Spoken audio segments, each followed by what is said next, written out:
first one is called The Wishing Table, The Gold Donkey, and The Cudgel in the Sack. Have you heard of that?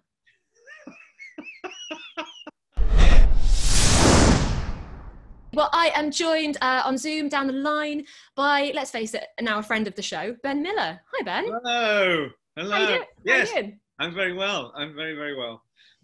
You seem to have a more interesting background than me. I don't seem to have anything in my house at all. Yeah, was that a purpose choice? Did you make that on purpose just to make sure I know nothing about your life? Well, it was. Yeah. Oh, you're so good. No, I do. I live in a house that looks exactly like this. It's just all the walls are just flat and painted grey. It's very hard to find the doors or the windows. But you know, it's home. What can I say? I can imagine your lockdown was really fun, just like using like the riddle to get out of your house. Yeah, that sounds. The serious answer to your question is this right behind. This is what I use when I'm auditioning for films and TV. You're in my little audition space. You don't have to audition. Don't tell me you have to audition anymore. No. But sometimes I do it just for fun. Just to prove that you're worth it. Keep my hand in. Just to stay humble and stay true to yourself. Yeah, exactly. Just to stay grounded, which is important, don't you think? I think you're the best one at being grounded as well. You're the best one at being humble and modest. So yeah. Yeah. I'm so incredibly humble and so massively modest. It's great. Oh well, we should probably say you've got a new book out. I have. Do you know it's here?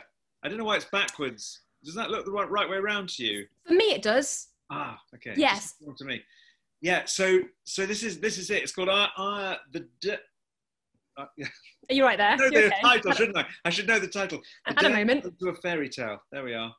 Now, I would do the same, but I got a PDF copy of the book. So I that's just me imaginarily holding up your book, if that's all right. Copy, yeah. Pretty much the same. Still looks good to me. It's like a hat.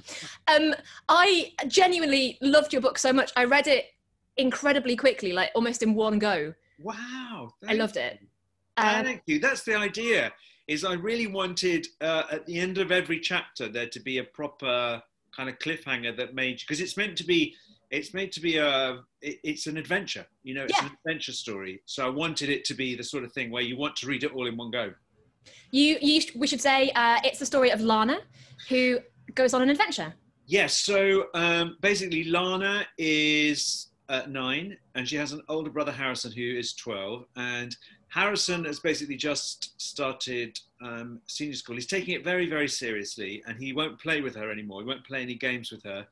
And mysteriously, overnight, a very, very strange supermarket appears on the edge of the village. And when she goes to the supermarket, she discovers that there's a trapdoor in the pick and mix that leads to the land of fairy tales. And when she goes through it, she goes into some of her favourite fairy tales, and she has an adventure there, and then she needs to bring Harrison with her, and the two of them go on this incredible adventure in the world of fairy tales, and it brings them back together again. I mean, we should probably just finish the interview there. You've pretty much just done my work for me, to be honest. No one needs to read the book now, do they? That's it. That's basically everything that happens. No, so basically I love fairy tales, and I loved fairy tales growing up. And it was funny, I was talking to my daughter, who is called Lana, and the story is sort of slightly based on, and she didn't know the story of Rumpelstiltskin. So I was telling her that story, and then I started to tell her lots of other original fairy tales, because I think, lots of kids watch Shrek, or, they've watched Puss in Boots, or they've watched movies that are based on fairy tales, but there's a whole world out there, an incredible, exciting world of original fairy tales to discover, and they are amazing. There's a reason that all these films are based on them. It's because they are incredible. They're also all absolutely mad. Like, some of them are bonkers. You read them, you're like, what is happening? What's going on here? Fairy tales they're mad. There's not just magic in them. They are magical themselves. Yeah, crazy things happen. People change into animals. People cast magic spells. People can fly. I mean, they are absolutely extraordinary. They're more like they're more like really weird dreams than they are like Yes. the stories. And in your book, you've got, you kind of start off with Sleeping Beauty, and you've got other kind of stories kind of woven in there as well. Yeah, so the main ones I've woven in are the original of Sleeping Beauty. So that's not, you know, again, kids will know the story of Sleeping Beauty from Maleficent. You know, Maleficent is the bad fairy in Sleeping Beauty. But there's a whole huge story that is amazing, that Lana discovers when she goes through this, this door, this portal, this trapdoor into the world of fairy tales. But there's also Rumpelstiltskin is in it. He's one of the characters. There's a witch in it, a really, really evil witch. And there's a brilliant story, not to give too much away. Also, there's a lovely story that I thought children might not have heard, called The Little Boy and the Little Girl, which is it seems, to begin with, it seems similar to Hansel and Gretel, but it's a completely different story. It starts a bit like Hansel and Gretel, but it's just crazy. I didn't pick up on that one. I've obviously read the book, but I haven't heard that fairy tale, so I just probably assumed it was a Ben Miller classic, an original. Yeah. No, I didn't pick up the fairy tale. So, yeah, there's a lot of there's those four main stories in there, and Hansel and Gretel is a bit of the way that Hansel and Gretel, as you know, as people probably know, Hansel and Gretel basically find a house made of sweets, and this witch grabs them and is gonna eat them. The house made of sweets is just a way to trap them, and there's a bit of that in the story as well. You must have done loads of research. Just thinking about it, Bex. Oh, those evil witches. Yeah, you must have done loads of research then. You seem to know your stuff. I just read so many. Well, I love fairy tales anyway, but I read so many, and there's so many different versions. So the ones that I were reading, the supermarket is called Grimm's, because the ones that I sort of based it on were by the Brothers Grimm. They're two German brothers who loved fairy tales and wrote many of the original versions down. That's where Grimm's fairy tales comes from. It's these two brothers who wrote them down. What you don't know about the Grimms is one of them was married. Basically, they were just writing down the stories people were telling them. They weren't making them up. Oh. So, and one of the brothers' wives was a brilliant teller of stories, and so a lot of what they did was just write down what his wife said. Quite cheeky, really, don't you think? Yeah.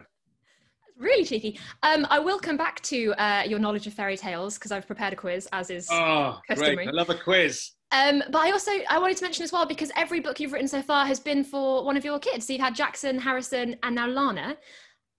Yes. Which is a lovely thing, but am I right in thinking that's you done now? I've got a problem, which is, I've written a book for each of my children now. So I don't know. I was thinking about maybe the dogs. I've got a couple of dogs, and then I've got a couple of chickens after that. I mean, I don't know where it's going. I'm going to be hunting around the garden looking for things to write stories about. I think funnily enough, I've already got an idea for my next book, and it's not going to involve any of the children, but it will be, I think, a sequel of the first story, which is the one I wrote for Jackson, which is about a boy who meets Father Christmas. So so I'm working on that. It's like a story. Well, I won't give too much away, but it's a sort of Christmas story. Well, we'll have you back in next year. It's fine. When we're all back to normal, it's fine. And was Lana okay with this interpretation of her? Was she like, yeah, Dad, I love the story, I love me in it? Or was she like, what have you done to me? Well, it's always a little bit tricky. That's a very good question. It's always a little bit tricky because, you know, my kids are they're in there good and bad. You know, so it's the good sides and the bad sides. And I always think they're going to be, like Lana, for example, is a terrible fibber. I mean, a terrible fibber. Getting the truth out of her. And she's mischievous. And so that's sort of in the story. I read it all to her, and I made sure that she was happy with all of it before obviously I even really started finishing the story properly. I just wanted to make sure that she was cool with it. And one of the reasons it's about falling into a fairy tale is one of her favourite books is Alice in Wonderland. And so I wanted to have a little bit of that what I love about Alice in Wonderland is when Alice goes into this crazy world that she can't, and meets all these amazing characters. I wanted to have a story like that. Now, I did say I was going to quiz you on fairy tales. Right. So I'm going to do a little quiz now. I think you might be all right on this, to be honest. I think if you've done your research, you should be We'll no find pressure. out, won't we? We'll find out. Oh, this is the ultimate Marking test. myself up for a quiz. That's exactly how you should be. Yeah. Quiz face on. Now, Quiz away. I have got the titles of some fairy tales here. Good. And if you were to so wish for some of the plot lines in the story, I can give them to you. Yeah. You have to guess whether they're true or false. That's all. You have to guess whether I've made them up or whether they are actually classic fairy tales. Brilliant. So, I mean, I'm not saying I've put a lot of work into this, but, you know. Your quiz, your last quiz you gave me, yes. I stole and I went on tour with. So, Did you? So no pressure. Oh, that was one of my finest. Do you remember that quiz? Black hole or balloon? Yeah. Brilliant. I'm glad it came in handy because, of course, after I interview you with it, it's so specific to you. There's no other author I can do that with. So I'm glad it got a second life, to be honest. Yeah. All the more precious. Yeah, yeah. I'm glad. Well, this one is, fairy tales. So you have to tell me whether you think this is real or not. You can ask me a few questions about it. Yeah. Maybe who it was written by or certain plot points, but it's up to you. The first one is called The Wishing Table, The Gold Donkey, and The Cudgel in the Sack. Have you heard of that?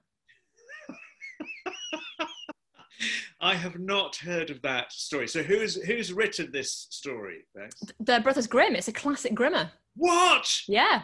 The Wishing Table? Yeah. What?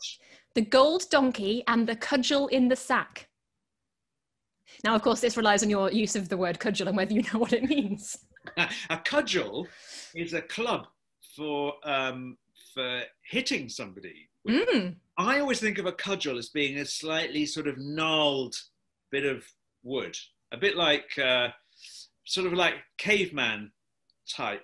Right. Okay. Yeah. So Yeah. Okay. You've got that. That's fine. Yeah. You know what that means. No idea. I had no idea that was a fairy tale. But What so on earth happens in that fairy tale? So do you think it's a Brothers Grimm one, or do you think I've made it up? Would you like a few more plot points? I think you've made it up. It's not a fairy tale. Okay. Well, you're wrong. It's a real fairy tale by the Brothers Grimm, and it is absolutely mad. It is, for some reason, I'll just give you a quick rundown because it's bonkers. A dad has 3 sons and trusts them to go and feed his goat. They feed the goat really well, but the goat lies because it can inexplicably talk to the dad and says, no, they didn't treat me very well. So then he throws the brothers out. They then get a wishing table, a gold donkey, and a cudgel in a sack from some work experience they've done somewhere. Yeah, cool, classic. I mean, when I did work experience, I definitely got a gold donkey. And then an innkeeper kind of basically tricks them and steals them. And then the cudgel in the sack is Wait, yes, I do know. No, I do know this. Yes. Yeah. Yes, no, I have heard this. The innkeeper bit that is familiar. Yeah, so they go and stay with the innkeeper, and each of them uses their gift for a task that the innkeeper sets them, right? Or there's a problem that the innkeeper has. And he steals the things. Story. Yes. Oh, yeah. Brilliant. Oh, that's brilliant. Well, okay. Well, let's try another one, shall we? Let's see whether this was a please Bex. not be as hard as that one. All right. So this one is called The Great Well and the Tiny Princess, and it's by Hans Christian Andersen. Have you heard of this before? I won't say I've heard of it sounds like a Hans Christian Andersen title. I like it. It's the Great Well and the Tiny Princess. Yes. I can imagine what the story is if Hans Christian Andersen wrote it. Obviously, a tiny princess gets stuck in a great well and needs to find some sort of animal to get her out again. Ever so close, yeah. So basically, she is tricked down the well on her birthday, and she has to look after lots of animals, but then they turn evil, and she has to flood the well to get to the top to get out again. Yeah. Oh, it's not an animal that carries her out. She floods the well. She's clever. She's wily. Clever. Yeah, that's a Hans Christian Andersen. Yeah, I'm gonna go for that. That sounds absolutely on the money to me. I think that's exactly what he would come up with. Great. Well, I'll be selling that story because that is a Bex original. No! No! No! You even came up with a really great Hans Christian title. Oh yeah. Oh, I've thought this through. Went wrong. What I should have sussed though is that in no fairy tale would anybody do anything clever like fill a well with water. An animal would have carried it back up. Yeah. No, I should have spotted that. All right. Well, you have to be. That's too practical a solution. It always has to be magic. It always has to be magic that they. Yeah. No. Oh, you've got me. So-called Ben Miller researching here. Right. Okay. So I've got a few more, but I'll give you one more one. This is your time to shine here. Okay. This is called Prince Lindeworm, and it's by Asbjornsen and Moe. Okay, what is the story, Bex? Well, I'm so glad you've asked. So delighted that you've asked. So, a queen can't have a baby, so a witch plants 2 roses, one red, one white, and says, if you eat the red one, you'll have a boy, eat the white one, you have a girl. Yeah. But the queen eats both of them because she's greedy. Right. And she gives birth to a lovely prince. Yes. But we also find out she's also given birth to a disgusting big snake worm, because that was a big snake worm. Like a big worm, because she was greedy, basically. Yeah. Prince grows up, wants to get married, meets the worm in the forest, and the worm says, I am your brother, and I have to get married before you. So the worm gets married. He eats the wife. This is mad enough to be a fairy tale. So you just lost me slightly with the worm in the forest. Yeah. Says, I'm your brother, brother worm. Do you remember? Yeah. Me? I was born with you because your mother was too greedy and ate both the red and the white rose. Yeah. What happened then? So he says, I'm your older brother, therefore I should get married before you do, as the law dictates. Oh, okay. Yeah. As we all know, that's the general rule. So he gets married, and then he eats his wife, and then he gets married again, and then he eats that wife. And at no point are the king and queen like, we should probably stop giving him women. What they do is they get a shepherd's daughter, and they're like, there you go, done. Yeah. But she consults a witch and finds a way to stop the worm from eating her. And then she wakes up on the morning after their wedding, and he is a handsome prince. And at no point is anybody like, shall we do something about his murderous tendencies? They're like, cool, that seems fine. I say this has got to be true. This has got to be a fairy tale. This has got to be. You're grinning. You've made it up. You've made it up. No, it's real. It's a real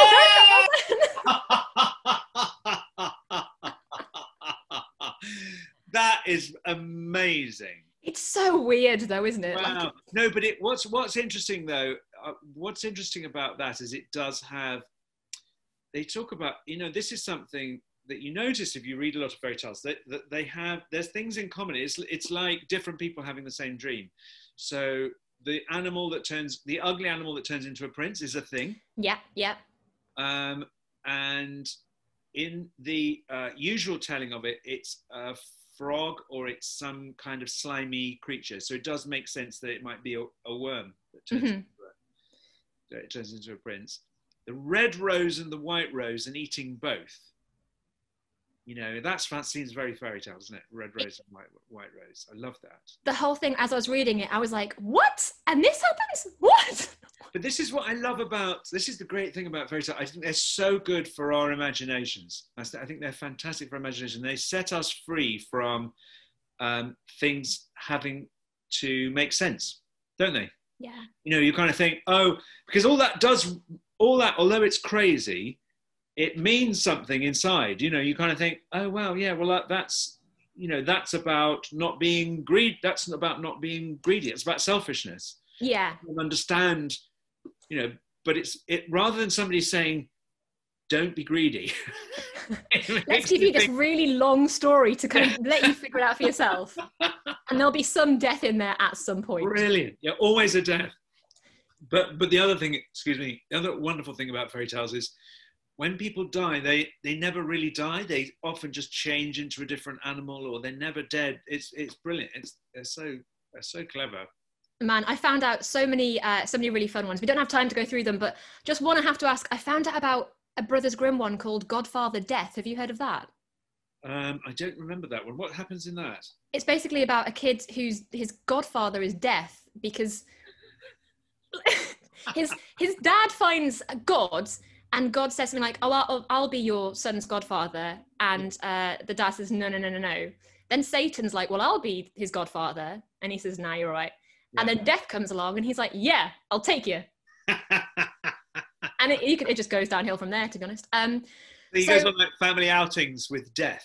Just aside at the side. Yeah. Christmas with Death. I mean, what? That's the spin-off we all want to see, let's face it. Brilliant. So yeah, I had a lovely time this morning finding out lots of fairy tales. Well, Ben, we should say thank you so much for telling us all about your amazing book, and hopefully we'll see you for the next one. Yes, indeed. So lovely to join. To see my background.